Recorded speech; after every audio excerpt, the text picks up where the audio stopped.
You're listening to the Roots podcast by 12 Oaks, where we'll be joined by industry leaders to discuss and highlight the character, competency, and care that is required to successfully manage senior living portfolios. Well, hello again, and welcome to yet another edition of the Roots podcast, brought to you by 12 Oaks Senior Living. And today, I have one of my very special guests, one of our most famous and accomplished regional vice presidents. Welcoming in studio today, Mr. Travis Wick. Welcome, Travis. Too kind, Greg, too kind. Very super exciting to have you here to showcase your skills and talents to your many fans around the globe. You know, today's topic is something that you're a subject matter expert in, and that is the middle market. But before we dive into that, I'm always fascinated by people's stories, origin stories about how they got into senior living. So why don't you tell us a little bit about how you got into senior living and your meteoric rise to RVP. It started probably about 25 years ago that I got into senior living. I was in the restaurant industry, went to culinary school, decided that probably was not for me a few years after getting out of school. However, I answered an ad in the Sunday paper back before the internet and drove 35 minutes to a job interview and pulled up, and lo and behold, it was a senior living community, and I did not go to school to cook for old people. I contemplated not going in, but I had driven that far, so I did go in. The executive director liked what she saw. The regional did not. He didn't like the fact that I didn't have any senior living experience, and so the story goes that they flipped a quarter, and she won. And so that's how I got into senior living about 25 years ago. Well, that's awesome. That's kind of like No Country for Old Men, a little bit of the story there with the journey of the coin. Yes. Did you keep the quarter? I did not. We need to get that quarter, and we need to mount it in your office, your lucky quarter. That would be pretty cool. That would be cool. So the middle market, let's talk about independent living, the middle market. So what's your definition of IL middle market? Middle market to me is an underserved group of people in the community, seniors that can't afford to go to a place that costs more and takes more resources that they just don't have. These are the blue collar workers. And of course, talking about one of our properties in Irving of the area, we do a service that others can't match. And the residents are thankful for it. Yeah, so I know generally the market defines the middle market as something less than Class A or Class B facilities, but I think that's a bit of a misnomer, because it's about price point. And, given the great reset of real estate values post-COVID, we're seeing significant opportunity for basis resets in communities changing over. And we saw that at West Fork Village. And we saw that at the Emerson at South Collins, another property in your portfolio. And we're about to embark on a third very similar opportunity in another Texas market here in Q4. Help us define, what is the profile of the resident, and what are kind of the rent levels you're seeing in the middle market, and why are those rent levels appropriate for the residents that we're serving? Yeah, the type of people we see are retired teachers, retired blue-collar workers. They worked in factories.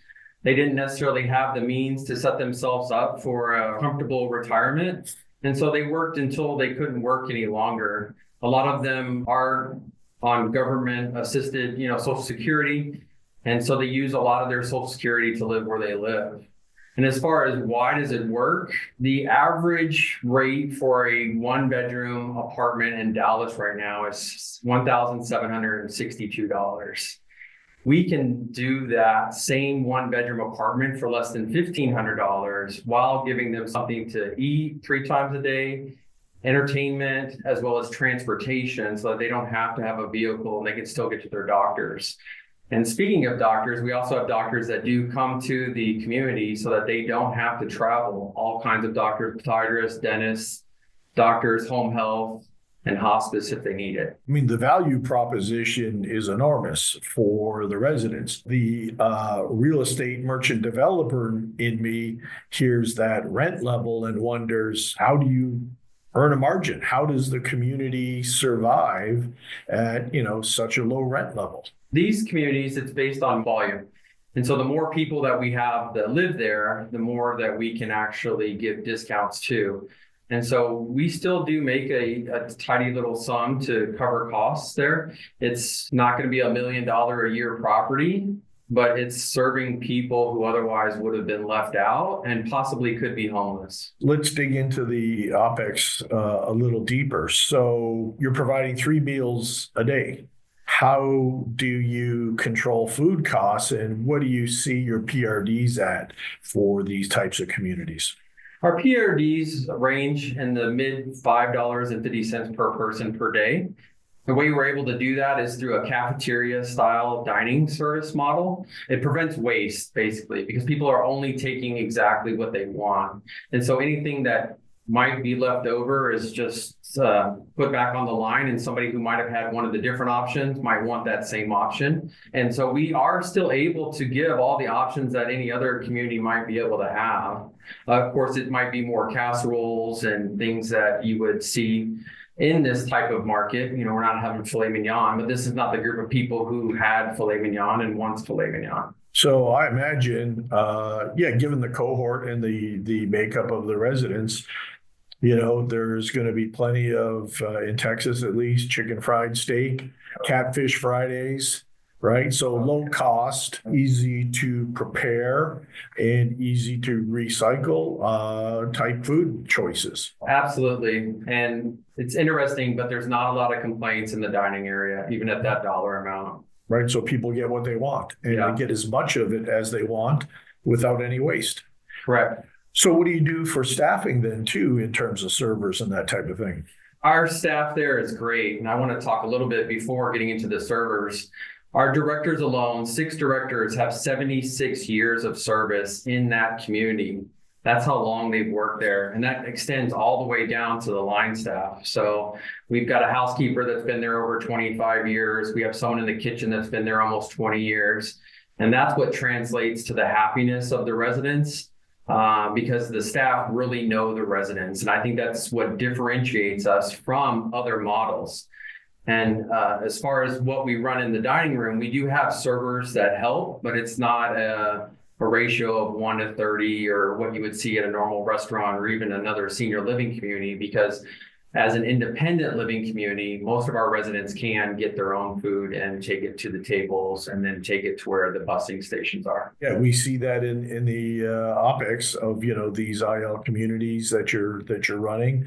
And one thing I would say is that we are consistently on budget in OpEx. You're doing a great job in working with the on-site staff to manage those expenses. As impressive as that is, what's even more impressive is the lease-up success we've had at a couple communities here this year, specifically West Fork and Emerson and Arlington.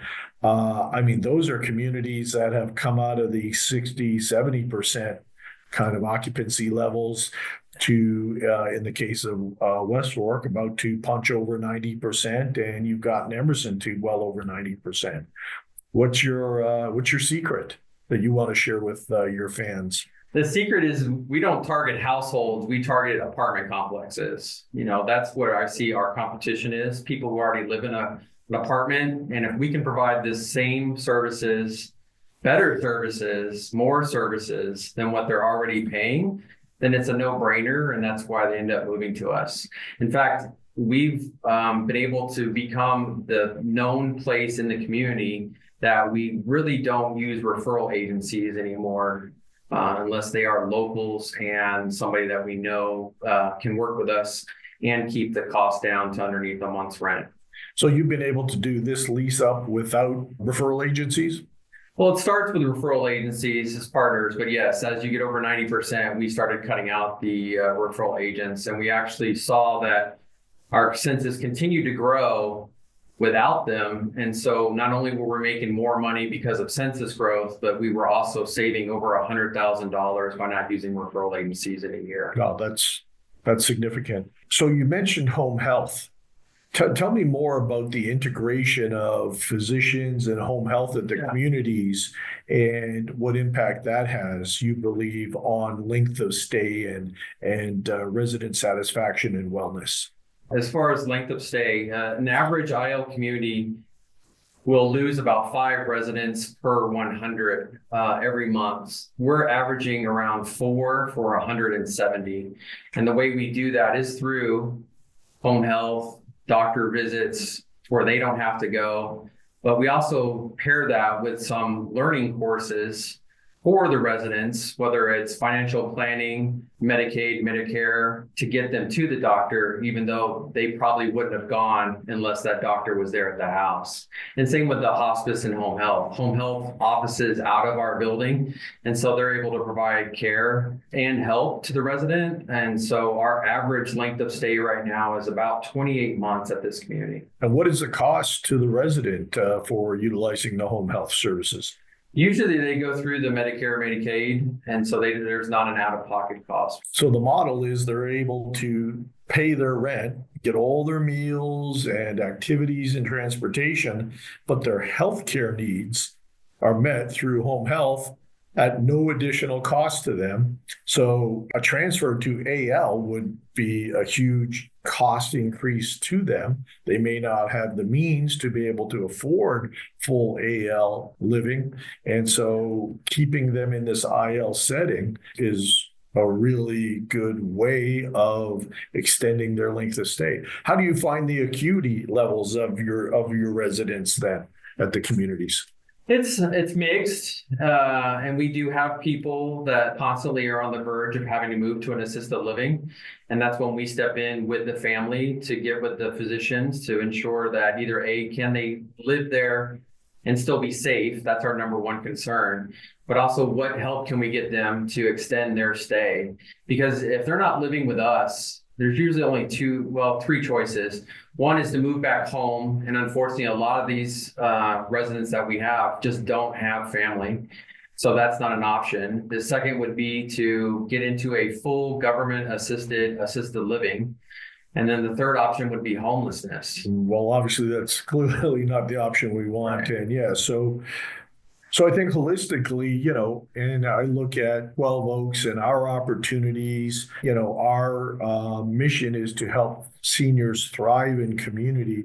The middle market IL is certainly one of the best places where we really have an impact. I know we have a lot of social events at the communities, and we use those as kind of an outreach deal. And I would say the mid-market IL communities are some of the most vibrant, interactive, engaged populations of residents we have anywhere. Oh, absolutely. They know how to throw a party. That about wraps it up today for today's episode of the Roots podcast. I want to again thank Travis Wick and helping us dive into the middle market, IL. 12 Oaks' position in that, led largely by the efforts of Travis. Travis, thank you very much. Thank you for having me today. You bet. We hope you enjoyed this episode of the Roots podcast by 12 Oaks. Get connected with us on social media and at 12oaks.com.